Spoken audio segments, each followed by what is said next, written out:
He was abusive the entire 9 years. Looking back on it, because later on down the road, I ended up being abused way worse. And that was nothing compared to what was in store for me later on in life. But at that time, I was so young and it was so traumatic. You know what I mean? He's pulling me down the hallway by my hair, slapping me. He was very good at not putting bruises or marks where other people could see. I had my first son at 16 that was not his. But I met him when my son was about 3 months old. And so he pretty much raised him like it was his own. And then my other three are all from him. Yeah. So it was like he kept me pregnant every 2 years so that I wouldn't leave him. Now, he would bring that up all the time.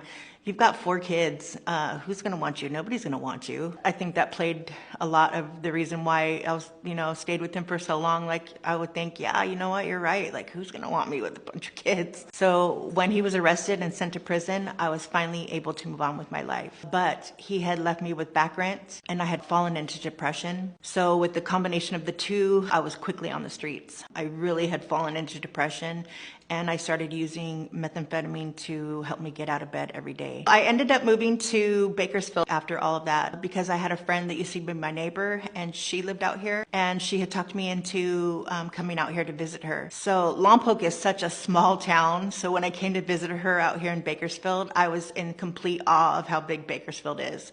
I thought for sure there was way more job opportunity out here versus Lompoc, so I went ahead and I made the move. I was living with my friend when we ended up getting into a big argument and she ended up kicking me out. At that point, I had to move into a hotel room with my kids.